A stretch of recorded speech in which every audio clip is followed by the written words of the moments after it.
¿Estamos grabando ahí? Sí, sí, está grabando. Ok, bueno, arrancamos por el ejercicio 7. El ejercicio 7 nos pide que calculemos las autofunciones de L cuadrado y LZ y bueno, que calculemos los autovalores, pero como vi que ya está hecho como con mucho detalle en la teórica, decidí como hacer lo mismo, pero con un enfoque un poquito distinto. Entonces lo que vamos a hacer es, arrancamos con la ecuación de Schrödinger, la ecuación 1, en coordenadas esféricas, y vamos a considerar que tenemos un potencial con simetría esférica. O sea, tenemos un potencial que solo depende de una variable r, que es el radio de coordenadas esféricas. Entonces, lo único que cambia en la ecuación de Schrödinger cuando pasamos a esféricas es que, por un lado, la función phi, la función de onda, ahora depende de r, θ y phi, y el laplaciano, que es este triangulito de acá, que yo le pongo este símbolo al laplaciano, pasa a ser el laplaciano de esféricas que está dado por esta ecuación. Entonces, lo que vamos a hacer primero para empezar a resolver esta ecuación, sin especificar el potencial, es hacer separación de variables entre r y las coordenadas angulares, con la ecuación 3. O sea, vamos a escribir a la función de onda total como un producto de una función que depende solo de r por una función que depende solo de θ y φ, de esta forma. Entonces, si reemplazamos esta ecuación acá, en la ecuación de Schrödinger, lo que vemos, por ejemplo, es que los términos del laplaciano que tienen derivadas que solo dependen de r, como el primer término, van a derivar solo el r mayúscula y el y como que pasa a transparente, las derivadas. O sea, nos queda este término acá, el primero.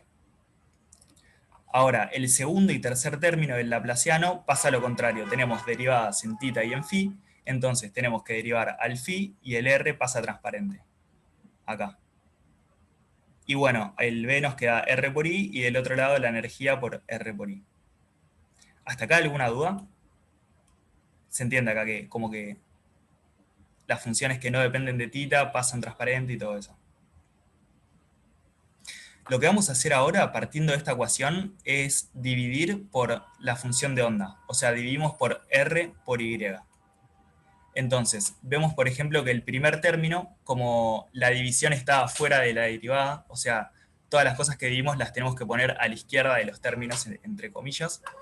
Vemos, por ejemplo, que en el primer término se nos cancelan las y nos queda una r dividiendo.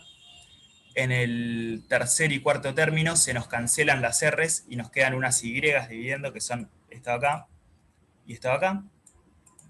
Y en el término del potencial nos queda sin la función de onda, o sea, nos queda solo el potencial.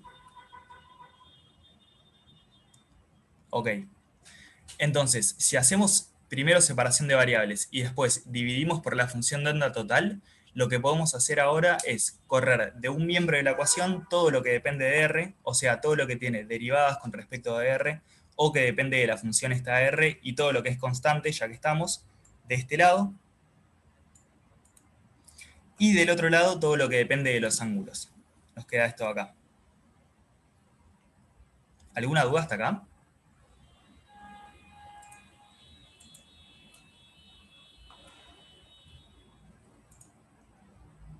Bueno, sigo entonces. Oh, hice un lío bárbaro.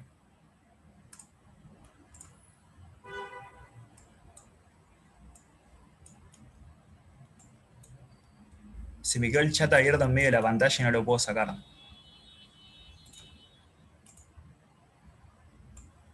Ahí va. Bueno, entonces, estábamos en la ecuación 5, que tenemos de un lado de la ecuación algo que depende solo de r, del otro lado de la ecuación algo que solo depende de las variables phi y θ. Entonces, lo que pasa acá es que, como en principio las variables son independientes, si nosotros variamos solo el radio, por ejemplo, y dejamos θ y φ constante, lo que va a pasar es que, en principio, el miembro izquierdo podría variar porque tenemos funciones que dependen del radio y tenemos el radio, pero del otro lado, como no tenemos nada que dependa del radio, no va a variar. Entonces, lo que tenemos es que todo lo que está a la izquierda tiene que ser una constante, necesariamente, si no esta ecuación no sería consistente, Y también tiene que valer lo mismo del otro lado. O sea, todo lo que está del miembro derecho tiene que ser igual a la misma constante de la izquierda. Porque cuando variamos, por ejemplo, tita o phi, sin variar el radio, todo el miembro izquierdo se va a mantener constante y el miembro derecho podría llegar a variar, pero no tiene que cambiar porque es igual a una constante. Entonces, por conveniencia, vamos a decir que cada miembro es igual a una constante que está dada por L más 1, donde en principio este L es un número complejo que después vamos a ver bien qué valores puede tomar. Entonces, de la ecuación 5, notando que tiene que ser igual a cada una a una constante, podemos desacoplar esta ecuación en dos ecuaciones, que son las de las 6, una para la función R y otra para las funciones de tita y phi. Son estas de acá. Bueno, la ecuación del radio no la vamos a ver en esta práctica. Nos vamos a centrar en la ecuación angular, que es esta de acá, la segunda. Entonces, para resolver la ecuación angular, lo que hacemos es separación de variables de vuelta. Vamos a escribir a esta función y como una función que depende solo de tita por una función que depende solo de phi. Entonces va a pasar lo mismo que antes. O sea, cuando tenemos, por ejemplo, en este término, una derivada de phi, la función que depende de tita va a pasar transparente para la izquierda y vamos a tener solo la derivada segunda de phi. Y en el primer término, por ejemplo, va a pasar lo contrario. La función phi va a pasar para la izquierda de las derivadas y vamos a tener solo una derivada de la función tita. Entonces, haciendo eso, escribiendo y como el producto de dos funciones, cada una que depende de una variable, y dividiendo por y, vamos a llegar a la ecuación 7, que es como un análogo a esta ecuación, solo que antes teníamos r de un lado y tita y phi del otro, ahora vamos a tener tita de un lado y phi del otro. ¿Alguna duda hasta acá?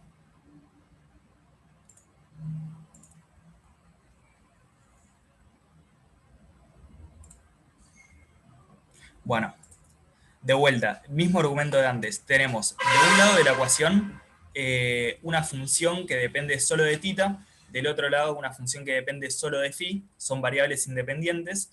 Entonces, si variamos una de las variables, si por ejemplo variamos phi, tita no cambia, entonces todo el lado izquierdo se mantiene constante. Entonces todo esto acá, debería ser igual a una constante. Y lo mismo para el otro lado. Entonces, por conveniencia, vamos a decir que esa constante a la que es igual cada miembro por separado es m cuadrado, donde m en principio es un número complejo. Entonces, ahora nos quedamos solo con el miembro derecho de la ecuación 7. Tenemos que la derivada segunda de phi por 1 sobre phi tiene que ser igual a menos m cuadrado, por este signo de acá. O sea que nos queda la ecuación de un oscilador armónico, ¿no? La ecuación 8. Entonces, resolviendo esta ecuación, vemos que las soluciones son de esta pinta. E a la i, m phi, donde m por ahora es un número complejo. ¿Ninguna duda?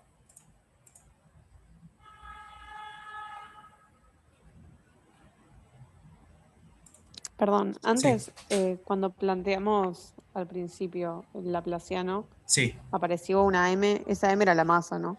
Sí, perdón, esta M es la masa que esto es re confuso, pero no sé qué letra ponerle, sino le pude haber puesto un mu o algo así. Sí, No, no, igual se entiende, yo por las dudas, porque por ahí asumí que era la masa y en claro, realidad no, había no, está una cosa perfecto. rara. Esta M es la masa y lo bueno es que la masa se queda solo en la parte radial, o sea, se queda acá en esta ecuación. Entonces ya fue en la parte angular, todas las M's que aparezcan van a ser el autovalor, digamos. Sí, sí, está bien, Bien sí, ahí se entiende. de una, genial.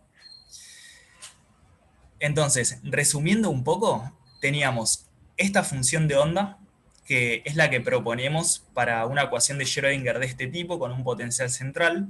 Vimos que podemos separar a la solución en una parte radial, en una parte que depende de tita y en una parte que depende de phi. La parte radial no le estamos dando bola ahora. La parte de phi, recién vimos que es un oscilador armónico, que es de esta pinta. Y bueno, vamos a poner condiciones de contorno ahora. Básicamente, como tenemos simetría esférica, el ángulo phi es el ángulo que barre alrededor de z, ¿no? Entonces, si nosotros le damos una vuelta entera al problema, o sea, si pasamos de phi igual a 0 a phi igual a 2pi, por la simetría que tiene el problema deberíamos ver exactamente lo mismo. Entonces, eso quiere decir que la función de onda que describa el problema en phi más 2pi tiene que ser igual a la función de onda que describa el problema en phi más 0. Esa condición, con la función de onda ya resuelta, digamos, con e a la i m phi, nos dice que e a la i por 2πm tiene que ser igual a 1. Entonces, si hacen la cuenta y escriben, por ejemplo, a esto como coseno de x más i seno de x, y dicen, bueno, la parte imaginaria de eso tiene que ser 0, porque lo estoy igualando a 1, que es un número real, y me fijo el coseno de cuánto tiene que ser, o sea, como que hacen las condiciones esas, ven que el numerito m, que antes a priori era un número complejo, tiene que ser un número entero. Eso sale de la condición de contorno. Bueno, además podemos ver que estas funciones phi son ortogonales para distintos valores de m. Por ejemplo, si la integramos en todo el espacio donde vive esta función phi, que como es un ángulo azimutal es de 0 a 2pi, y acá estamos integrando phi por phi conjugado, ¿no? O sea, este menos viene del conjugado de una de las dos funciones. Y m' porque estamos considerando dos funciones distintas. Si hacen esta cuenta, van a ver que da 1 si m es igual a m', o sea que están integrando... A ver, no flasheé acá. Bueno, creo que por una constante, falta normalizar esto. Pero cuestión que si m es distinto de m', esto les va a dar 0. Entonces les queda esta condición a menos de una constante. Bueno, ya tenemos resuelto el miembro derecho de la ecuación 7, que vimos que es un oscilador armónico. Lo que nos falta es resolver el miembro izquierdo. O sea, nos había quedado que todo esto, que es una función de θ, debería ser igual a m cuadrado. Hablando de la ecuación 7 porque no, yo no la estoy viendo al menos. Ah, ¿no se ve la ecuación 7? No, llegas hasta la ecuación 6. ¿Cómo? Yo veo hasta la ecuación 6, no sé los demás. Yo estoy viendo la 7 y la 8 ahora. Ah, Sí, yo la veo. qué raro, bueno, pasa que yo tuve problemas de conexión. ok, Bueno, no, si están viendo está perfecto. genial. Entonces, nos faltaba resolver la parte de θ, el miembro izquierdo de esta ecuación. Habíamos dicho que todo esto tenía que ser igual a una constante, m cuadrado la llamamos porque sí, que en principio era un número complejo, pero cuando resolvimos el lado derecho vimos que esta m en realidad es un número entero. Esto se tiene que seguir manteniendo para el lado izquierdo, porque acuérdense que estamos igualando al mismo número de los dos lados. Entonces, vamos a tener una ecuación de este tipo, donde acá le pifié, debería ser m cuadrado.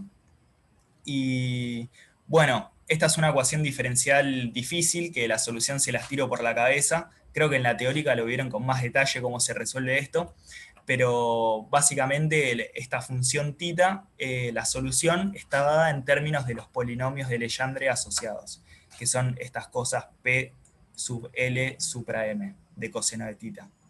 Esta solución se las estoy tirando por la cabeza, no se las demostré ni nada. Y donde A es una constante de normalización. Una propiedad que tienen los polinomios de Legendre asociados es que, bueno, una propiedad no, sino que se definen así, de esta forma. Y lo que podemos ver, por ejemplo, es que los polinomios se definen como la derivada L más m-ésima de un binomio de este tipo, x cuadrado menos 1 a la L. Entonces, fíjense que esto de acá, este paréntesis, cuando elijan un L y lo expandan, les va a dar un polinomio que como mucho va a tener grado 2L. ¿Ok? Porque el término de grado más grande, digamos, les va a quedar x cuadrado a la L, que es x a la 2L. Entonces, estamos tomando derivadas L más m-ésimas de un polinomio de grado como mucho 2L. ¿Qué quiere decir esto? Que si el m es más grande que L, o sea, si esto les queda, por ejemplo, 2 derivada de 2L más 1. La derivada total de esto va a ser 0. ¿Eso lo ven o los estoy mareando muchísimo?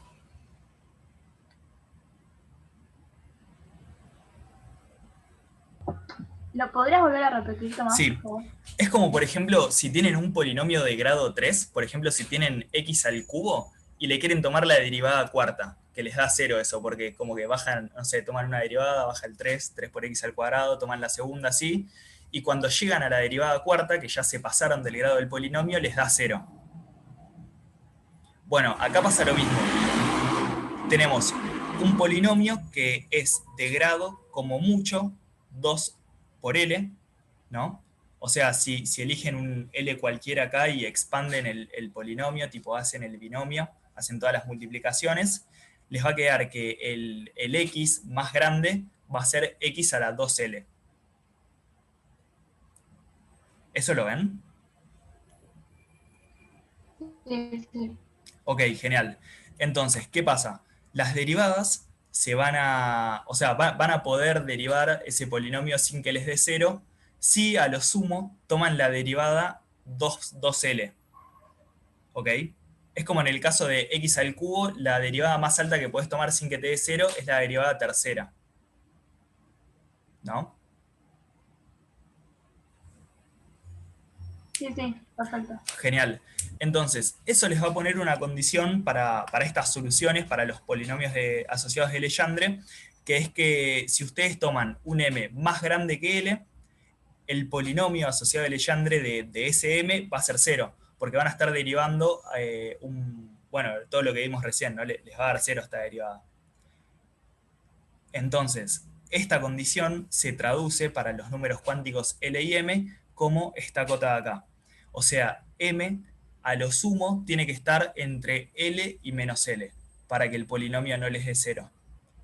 Si ya toman un M más grande que L, esta derivada les va a dar 0 y bueno, va a ser 0 la solución esta, como va a ser la solución trivial. ¿Alguna duda con esto?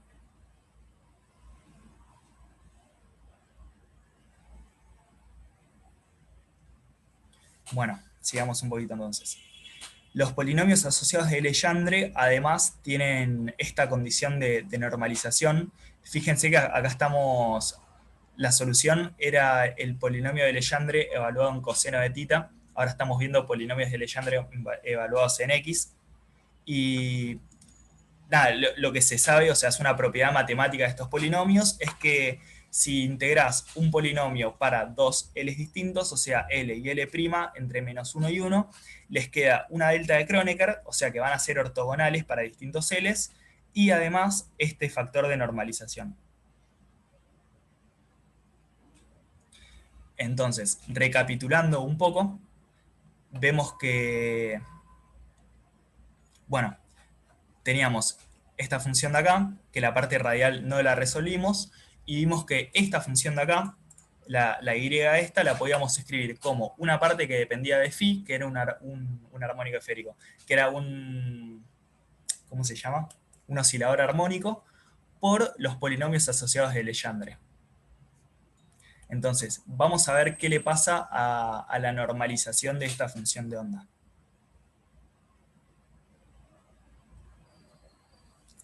Si normalizamos la función de onda, o sea, la integramos en todo el espacio, en coordenadas esféricas, recuerden que cuando pasamos a esféricas aparece este jacobiano acá, r² seno de tita.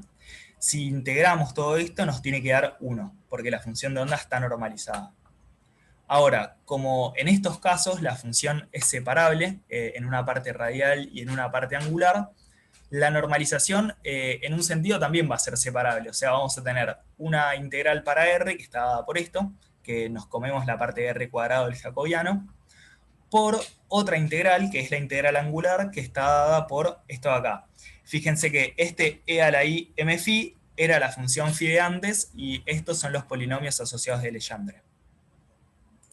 ¿Ok?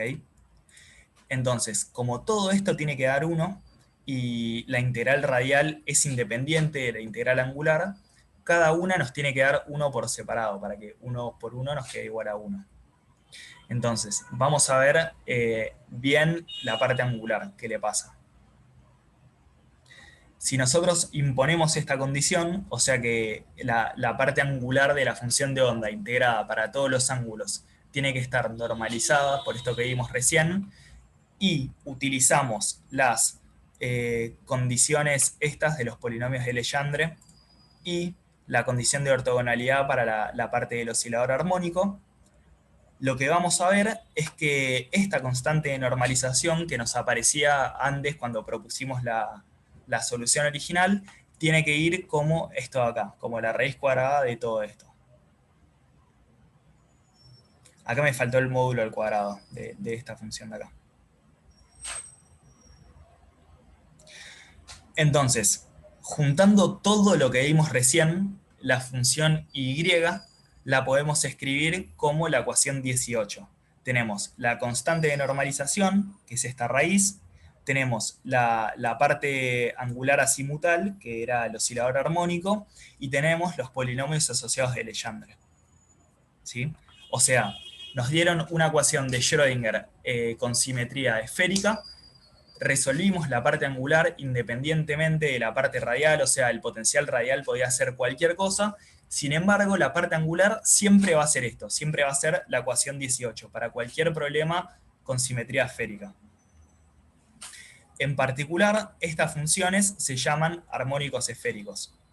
O sea, todo esto acá es el armónico esférico ML. Bueno, los armónicos esféricos tienen que cumplir condiciones de normalización que las pueden mostrar con todas las condiciones que vimos antes para los polinomios asociados de Legendre y la parte del oscilador armónico. Pueden ver que si integran como dos armónicos esféricos, uno conjugado con M y L distinto, les va a quedar la condición de que los L's y los M's tienen que ser iguales. O sea, son ortogonales. ¿Alguna duda hasta acá?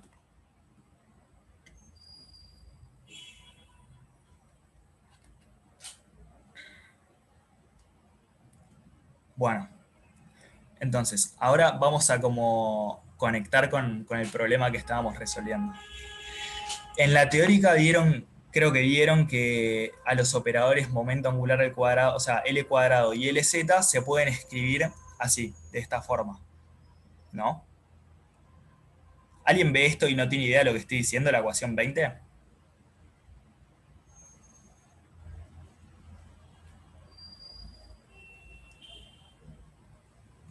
A ver el chat.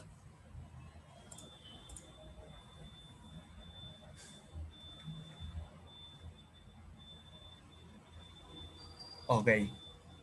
Bueno, entonces, en la teórica vieron que L cuadrado se puede escribir como esto de acá y LZ como esto de acá.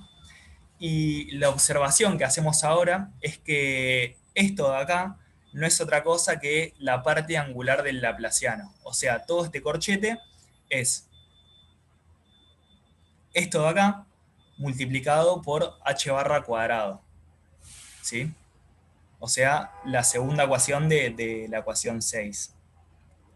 Entonces, ya vimos que los armónicos esféricos efectivamente son las autofunciones de este corchete.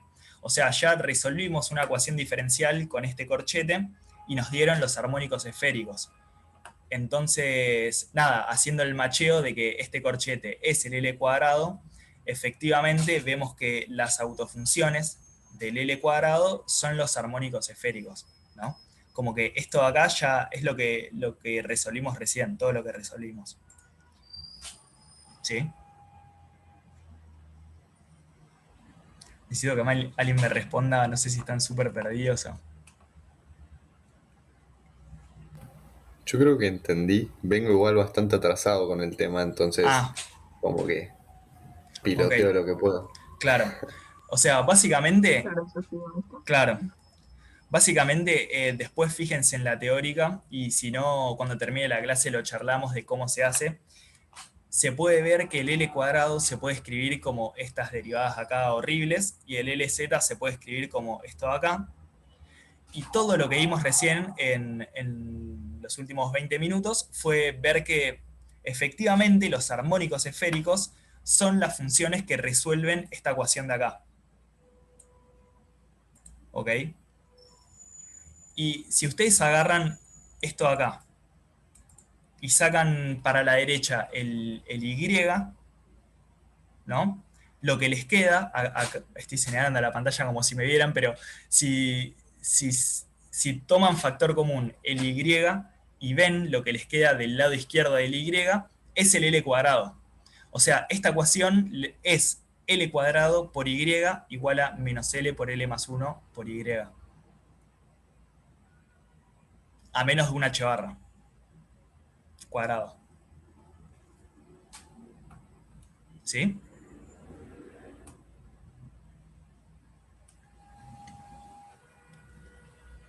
Bueno, cualquier cosa, después pregúntenme si no entendieron, pero la cuestión es que si nosotros reconocemos que el L cuadrado se puede escribir de esta forma y el LZ se puede escribir de esta forma, el problema de encontrar las autofunciones y los autovalores del momento angular ya lo tenemos resuelto. Y efectivamente las autofunciones son los armónicos esféricos, que los construimos recién, con autovalores h barra cuadrado L por L más 1 y el LZ h barra por M, donde M vimos que tenía que estar entre L y menos L. Una pregunta. Sí, la obvio. Ecuación 21, sí. La segunda, ¿es M o M al cuadrado? Este de acá es M. Ok. Fíjate, mirá, fíjate que el LZ es la derivada en phi. Entonces, si vos agarrás esto, el armónico esférico, y lo derivás en phi, el phi solo está en la exponencial esta. Entonces, lo único que hace es bajarte un IM. Ah, ok, sí, no había olvidado la expresión esa. De una. Genial, de nada. Así que bueno, acá están los armónicos esféricos. Bueno, pasamos al problema 8, no sé si quedaron dudas de lo que vimos recién. Cualquier cosa me interrumpen y volvemos, como quieran. El problema 8, no sé si lo tienen a mano, es un rotador cuántico. O sea, tenemos dos masitas atadas por una barra que rota a velocidad angular W, donde la barra mide R0, y lo que nos piden son las energías de este rotador. Bueno, nos dan como dato que el momento de inercia del rotador es I mayúscula y bueno, la velocidad angular. No sé, los que estarán cursando mecánica clásica, no sé si ya habrán visto cuerpo rígido o qué onda, si se acuerdan algo, pero el momento angular se puede escribir como W por el momento de inercia, y además la energía cinética de un cuerpo rígido que está rotando, no sé si se acuerdan que estaba dada por un medio por el momento de inercia por la velocidad angular. Esto de acá. ¿Alguien le hace muchísimo ruido a esto? ¿O se lo creen más o menos?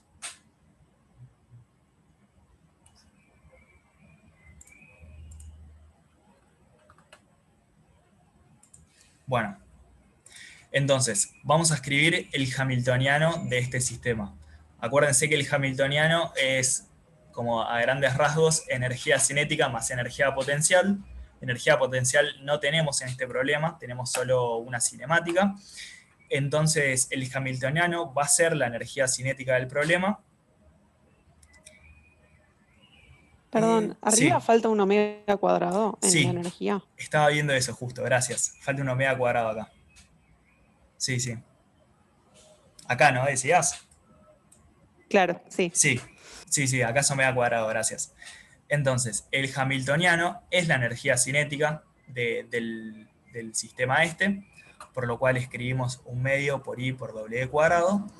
Y si usamos la ecuación 22 para vincular al momento angular con el momento, bueno, con la velocidad angular en realidad, despejamos de acá la velocidad angular y escribimos al hamiltoniano en términos del momento angular al cuadrado. ¿Ok? Entonces, el hamiltoniano de el rotador cuántico está dado por L cuadrado sobre 2 por el momento de inercia del rotador. Entonces, fíjense qué fácil con todo lo que hicimos en el problema anterior averiguar las energías de este problema, ¿no? Porque tenemos un hamiltoniano que va como el momento angular al cuadrado Y ya vimos que las autofunciones del momento angular al cuadrado son los armónicos esféricos. Entonces, las autofunciones de este hamiltoniano son los armónicos esféricos. Es la ecuación 24. O sea, acuérdense que L cuadrado por armónico esférico era H barra cuadrado por L más 1 por armónico esférico, ¿no? Entonces, todo esto de acá, bueno, no lo puedo seleccionar, pero todo lo que está antes del armónico esférico, en el último miembro de la ecuación 24, son las energías del sistema para cada L. ¿Sí? Son los autovalores del hamiltoniano, que por definición son las energías que puede tomar el sistema. Y bueno, acá escribiendo a R1 y R2 las posiciones de cada masita en función de las masas de cada una y del largo total de la barra, podemos escribir al momento de inercia como la masa reducida por el largo de la barra al cuadrado, y de esa forma despejamos a la energía del problema en función de la masa reducida y el largo de la barra. Y nos da esta ecuación de acá. O sea, nos quedan diferentes energías según el momento angular o el número orbital que tenga el sistema, en función de L. ¿Alguna duda con este problema?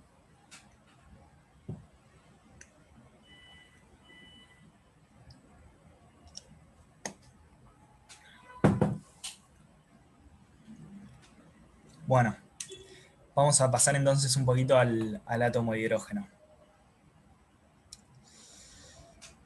Un mini resumen del átomo de hidrógeno.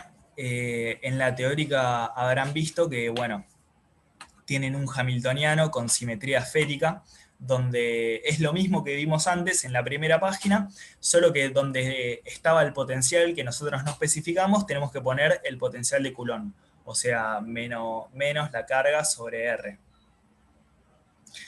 Entonces, habrán visto que, de nuevo, la parte radial se puede separar de la parte angular. La parte angular ya la resolvimos para cualquier problema con simetría esférica y nos dan los armónicos esféricos. Y la parte radial, bueno, la resolvieron en la teórica, que es un bardo, y dan los polinomios de Laguerre.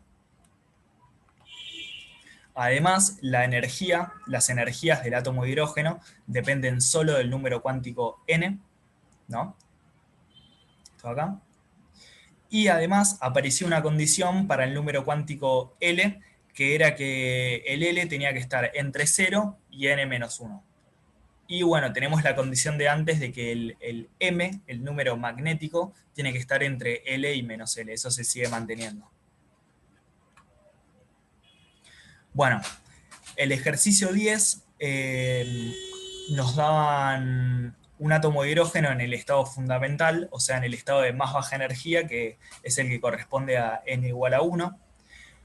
Vemos, por ejemplo, que cuando tenemos un n igual a 1, el L tiene que ser 0, sí o sí, porque tiene que ser menor estricto a n, y por lo tanto el M también tiene que ser 0, ¿no? O sea, el estado fundamental del átomo de hidrógeno corresponde a n igual a 1, L igual a 0, M igual a 0. Y bueno, si van a la teórica o a tablas, van a ver que el armónico esférico 0, 0 es una constante, es 1 sobre raíz de 4pi, y la función radial 1, 0 está dada por esta expresión de acá, donde el z es el número atómico del átomo hidrogenoide que estamos viendo, A0 es esta constante de acá, que es el radio de Bohr, y bueno, R es el radio. Lo que nos pide el problema es que calculemos el valor medio del radio en este problema, y lo vamos a hacer igual que lo hacíamos en las guías anteriores en mecánica cuántica. O sea, tenemos el valor medio de un operador, y lo que hacemos es ensangucharlo con las funciones de onda, una función de onda normal, otra conjugada, e integrar en todo el espacio. ¿Sí? Cuando hacemos eso, para la función 1, 0, 0, que es el fundamental del átomo de hidrógeno, nos queda que tenemos que resolver esta integral de acá. R, que es el operador que le estamos calculando el valor medio, por la función de onda que estamos usando, el módulo cuadrado. Entonces, la primera observación que hacemos es que el operador que estamos calculando depende solo de la coordenada radial. Es la coordenada radial en realidad. Pero bueno, lo que pasa con esto es que la integral total se desacopla en parte angular y parte radial. Ahora, la parte angular ya vimos que estaba normalizada por sí sola. O sea, todo esto de acá nos va a dar un 1. Porque los armónicos esféricos están normalizados. O sea, todo esto de acá es 1. Entonces, solo nos queda resolver la integral radial. Para hacerlo, reemplazamos por la expresión del R10.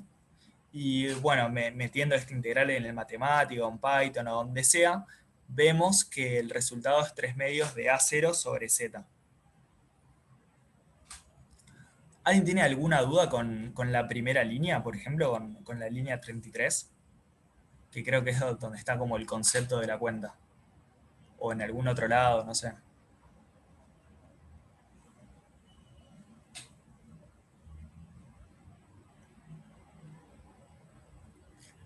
A ver el chat. Bueno, sigo un poquito entonces. Después nos piden que calculemos el valor medio del potencial, y yo lo que hice fue calcular el valor medio de 1 sobre R, que es casi lo mismo. Y bueno, es el mismo procedimiento que antes, o sea, queremos calcular el valor medio de un operador en cuántica, y lo que hacemos es ensanguchamos al operador con la función de onda e integramos en todo el espacio. Si hacemos eso, de vuelta la parte angular se desacopla, por normalización nos da 1, y bueno, la integral en la parte radial hay que hacerla y nos da Z sobre A0. Así que bueno, si no hay dudas, paso al problema 11.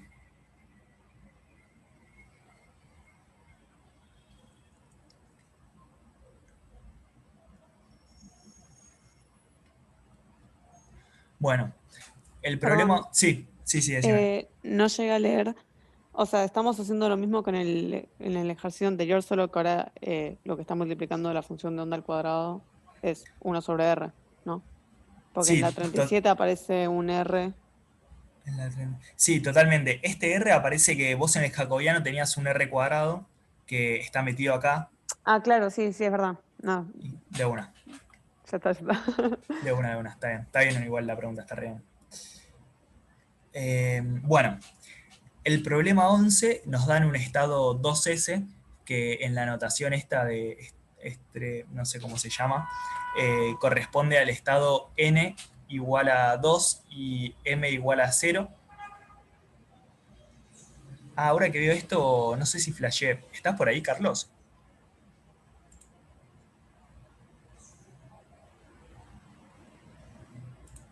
Bueno, cuestión que hice el problema para esta función, nada más. Después tengo que chequear que efectivamente el 2S sea solo esta, pero creo que sí. Bueno, el problema nos pide que calculemos el radio más probable que puede tener el electrón en este estado. Entonces, para eso calculamos la densidad de probabilidad de que el electrón se encuentre en algún punto del espacio. Eso es... Sí. Tommy, una pregunta. Sí. De antes que me quedó la duda, Sí, pero obvio. si pasaste a esféricas, ¿no Sí. sería R cuadrado? ¿En la 37? O sea, R cuadrado seno de tita. Sí, el jacobiano. ¿Acá en la 37 decís? Sí. Sí, pasa que acá tenés un 1 sobre R multiplicando, que es el operador que... No dije nada, sí. Y el seno te queda ya en la parte angular. Y con la normalización se... de una. Disculpame, Tomás. Sí. Te vi embalado y justo fui al baño. ¿Qué me preguntaste? De una. No me acordaba si el estado 2S solo es esta función de onda. O le tenemos que agregar una más, no me acuerdo de eso. Pero bueno, después lo revisamos, si no, yo lo hice para... porque es el 00. Ok, genial. Claro, el S era para el L, no para el M. Claro. Genial, listo. Entonces, el estado 2S corresponde a n igual a 2 y el S quiere decir L igual a 0. Y como L es igual a 0, M tiene que ser igual a 0 también. Y nos piden que calculemos el radio más probable. Para hacer eso, primero necesitamos tener una función que nos diga la probabilidad de que el electrón se encuentre en algún punto del espacio en función del punto, y eso no es otra cosa que el módulo al cuadrado de la función de onda.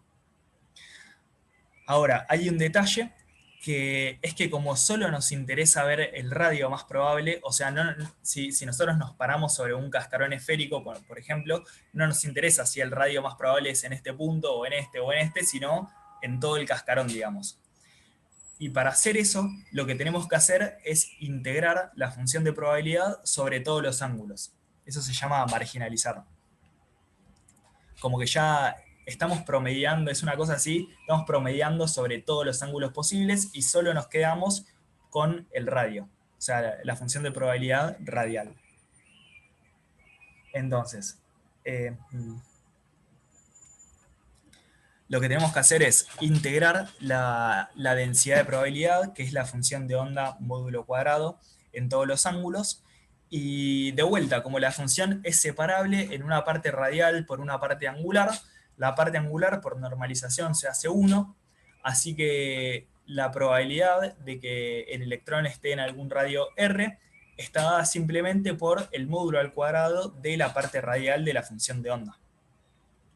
Y bueno, justo para para el R20, el módulo cuadrado está dado por esta función de acá, por la línea 43. ¿Alguna duda con esto?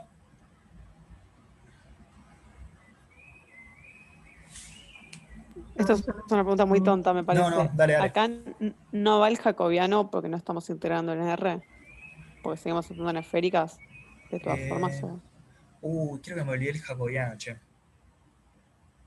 A ver, estoy pensando. O sea, yo por lo menos la verdad que en este momento no me acuerdo si había como una regla de si integras en el ángulo la parte del jacobiano como es de R, no sé si juega o no. No, ahora que me lo decís, creo que sí va y me lo olvidé, ¿eh? O sea, me parece que acá adelante habría un R cuadrado multiplicando, sin integrar. Sí. Sí, creo que o sea, lo tengo que chequear, creo que me lo olvidé. Pero bueno, para que puedan hacer el ejercicio de alguna forma o la otra, lo que tienen que hacer ahora es, tienen la función de probabilidad para un dado radio, quieren encontrar el radio más probable, o sea, extremizan la función esta, derivan con el radio, igualan a 0. Y bueno, yo hice esta cuenta, me dieron 2 radios posibles. Uno es un mínimo de probabilidad, porque nos da que la probabilidad es 0, y el otro es el máximo, nos da 4 a 0 sobre z. Pero sí, si metemos un radio cuadrado multiplicando adelante, ya va a cambiar el valor seguro. Lo tengo que chequear eso. Sí, a priori va en la integral, sí. El de R cuadrado, sí. Sí. Así que bueno, por ahora... Y, sí. O sea, y te aparece un 4pi R cuadrado. Claro. Hay toda esa expresión que pusiste ahí. O sea, te queda igual. A ver, déjame chequear. Nada más que me parece que sí va el R cuadrado. Ok. Lo único que me parece que existe la simplificación ya, porque a mí me quedó 1/8 de z sobre... Ah, no. Está bien, te queda 1/8 de todo lo que escribiste ahí. En vez del 4, 1/8 y un R cuadrado falta. Claro. Al estado 200, ¿no? Claro. Al 2S. Ok. Bueno, cuando hagan el problema, pongan el R cuadrado acá y deriven y igualen a 0 y busquen cuál es el radio más probable para esa nueva función. Sí, el radio más probable... a ver... Creo que dan 3 soluciones, porque cuando derivas, claro, te queda una cúbica. Entonces son 0, 2 a 0 sobre z, y hay uno más que es a 0 sobre z, 3 más menos raíz de 5. Ok. Genial.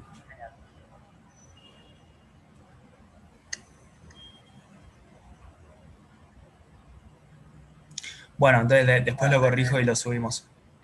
Dale. Entonces pasamos al ejercicio 13, ya el último para terminar. En el ejercicio este nos dan una función de onda que está dada por una constante de normalización y una combinación lineal de distintos autoestados del átomo de hidrógeno, ¿no? O sea, recuerden que es NLM el orden. Este es n igual a 2, n igual a 1, m igual a 0 y así con todos. Recuerden también que los autoestados del átomo de hidrógeno son ortogonales entre sí. Eso lo vamos a usar en todo el ejercicio. Lo primero que nos piden es normalizar esta función de onda, y para eso hacemos lo de siempre. 1 igual a la integral en todo el espacio del módulo al cuadrado de la función de onda. Ahora, ¿qué pasa? Los términos cruzados, o sea, cuando ustedes le tomen módulo al cuadrado a esto, lo que van a hacer es agarrar el corchete de la 47 y hacer este corchete conjugado por el corchete, y les van a quedar términos al cuadrado, de las funciones de onda al cuadrado, y términos cruzados. Los términos cruzados, por ortogonalidad, se van a ir todos cuando integren en todo el espacio. Así que solo les van a sobrevivir los términos al cuadrado. Ahora, de vuelta por normalización, cada término al cuadrado ya viene normalizado porque son autoestados del átomo de hidrógeno. Entonces, todas las integrales van a dar 1, 1, 1, 1. Entonces, la constante esta es 1 sobre raíz de 3. ¿Alguna duda con esto?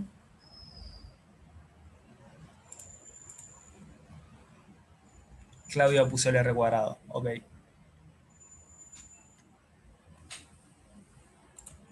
Sí, esa era de la duda anterior, ¿no? Sí. Bueno, el problema ahora nos pide que calculemos varios valores medios de operadores. Creo que nos pedían el L cuadrado, el LZ y el valor medio del hamiltoniano, o sea, el valor medio de la energía. Yo solo lo hice para el L cuadrado, pero los demás son muy parecidos. O sea, entendiendo cómo funciona esto de calcular valores medios con una función de este tipo, lo van a poder sacar al toque. Básicamente es, bueno, valor medio de L cuadrado, lo calculamos igual que toda la vida, ensanguchamos con la función de onda e integramos en todo el espacio. Ahora, la función de onda está dada por estos cosas de acá, donde me comí la constante de normalización acá adelante, iría a 1 al cuadrado, me lo olvidé. Y bueno, lo que va a pasar es que este DAGA no va acá, también me confundí ahí. Lo que va a pasar es que el L cuadrado va a entrar al corchete y se va a distribuir en cada término. O sea, vamos a tener L cuadrado por phi 210 menos L cuadrado phi 21 menos 1 más L cuadrado phi 100. Ahora, L cuadrado por phi ya vimos cómo actúa, o sea, ya vimos cómo actúa un autoestado del átomo de hidrógeno sobre el operador L cuadrado. No sé si se acuerdan, pero era sacando un h barra cuadrado, L por L más 1. ¿Necesitan cada eso con más detalle? ¿Por ahí? ¿O se ve?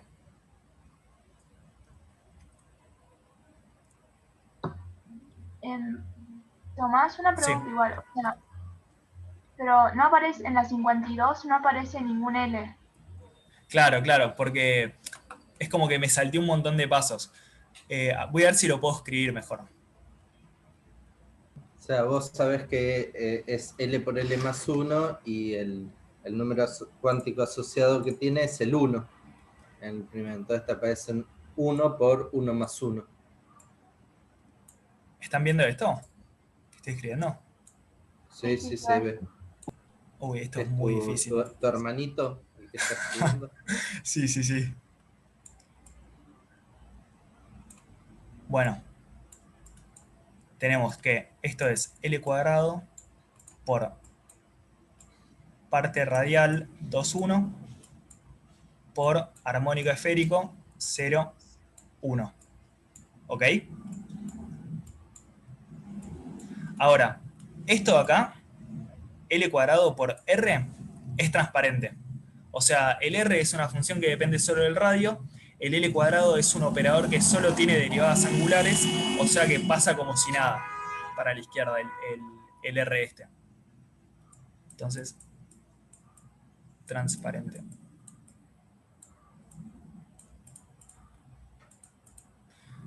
Ahora, nos queda esto de acá.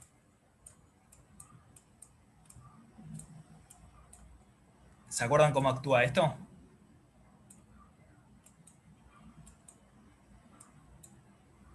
Nos daba h barra cuadrado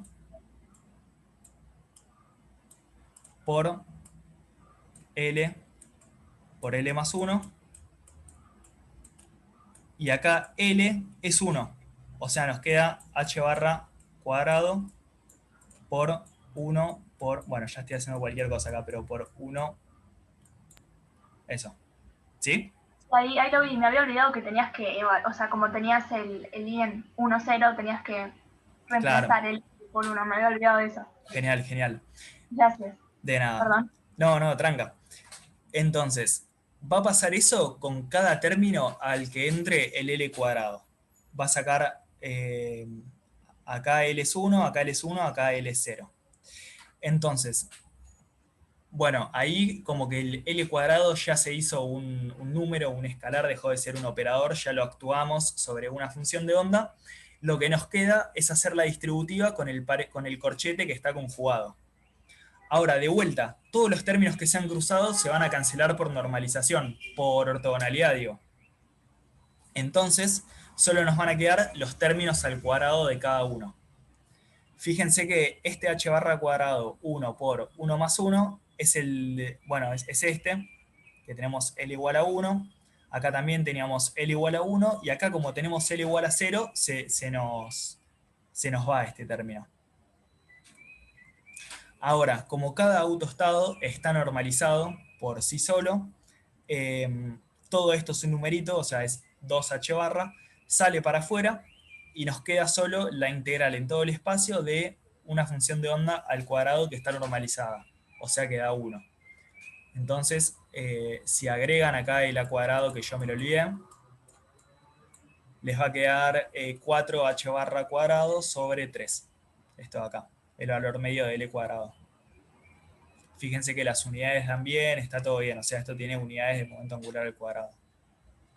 Perdón, me perdí Sí. un poco en cómo usamos la ortogonalidad en la parte de la daga. Ok. Bancame. Uf. Esto. Ahí voy, ¿eh? ¿La ecuación 48 la entendiste? ¿Cómo pasamos de acá a acá? Creo que sí. Viste que cuando vos tenés un término cruzado y lo integrás en todo el espacio, como son ortogonales, te da 0. Sí, sí. Bueno, fíjate que acá, vos cuando ya actuaste el L cuadrado sobre estas autofunciones, este L cuadrado pasó a ser un numerito, o sea, pasó a ser h barra por 1 más 1, por ejemplo. ¿Hasta ahí todo bien? Sí, creo que sí. Entonces, fíjate que te va a quedar un corchete, que es este corchete dagado, y el otro corchete te va a quedar h barra cuadrado 1 por 1 más 1 más esta función de onda, sin la daga, ¿no? Menos h barra cuadrado 1 por 1 más 1 por esta función de onda. Y lo mismo para esta. Bueno, esta te va a dar 0 en realidad. Sí, me olvidé que quedaba la parte sin dagar. Ok. A aplicar el L cuadrado y no entendía de dónde se iban los cruzados. Claro, genial. ¿Todo bien entonces? Sí, todo bien. De una. Así que bueno, en el ejercicio además les pide que calculen el valor medio de LZ y de H, que bueno, hacen exactamente lo mismo. O sea, cuando sea el de LZ, ustedes saben que LZ actúa sobre estos de acá, sacando el numerito H barra por M, donde M va a ser 0, menos 1 y 0.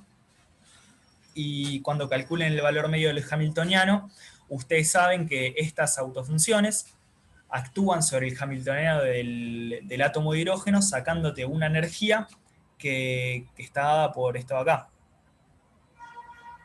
Esto de acá. O sea, claro, justo esto va a ser, ¿no? Y bueno, hacen lo mismo, o sea, les va a quedar un numerito, usan ortogonalidad y que están normalizadas.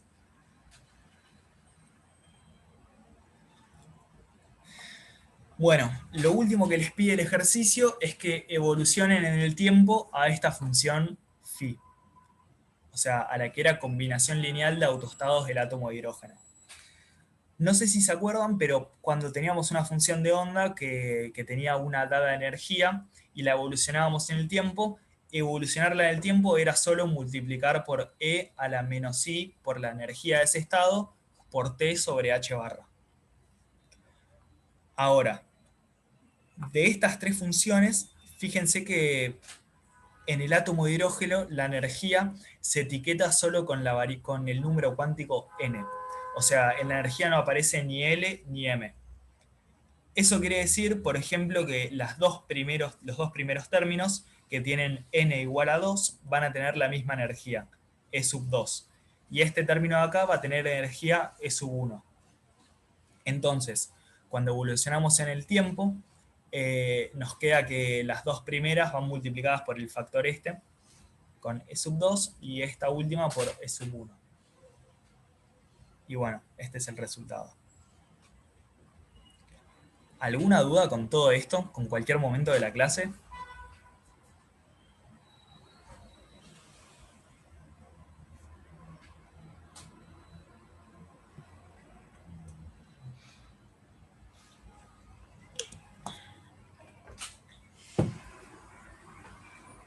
No sé si fue muy rápido porque me pareció que todo lo primero ya lo habían visto con bastante detalle en la teórica y no quería como hacer muy denso que vuelvan a tener como otra teórica después de la teórica, no sé.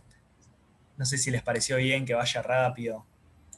No, igual está bien, va. O sea, yo hablo por mí, me sirve hacer como un repaso teórico antes. Porque Ok, de una. los escribimos hace unos días, entonces tal vez como que te olvidas un poco y viene bien para entender lo que sigue mejor. Ok, de una.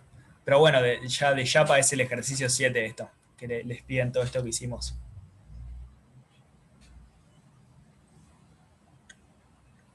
Una cosa, Tomás, Sí, cuando te deslogues, sí, probablemente el video se grabe en tu computadora, porque de una.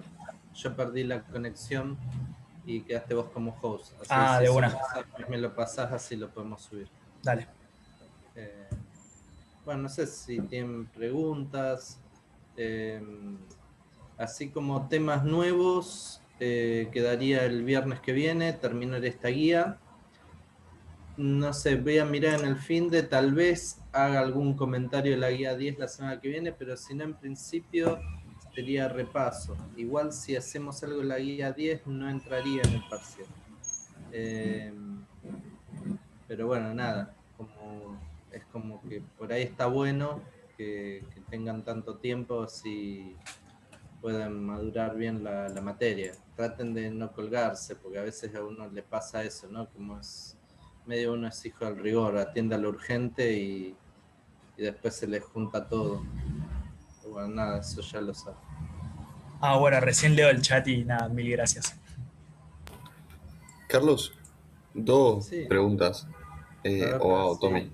Sí. En la página, en cronograma TP. Discúlpame antes, deja de grabar, Ah, Tomás, así dale. ya no tiene sentido.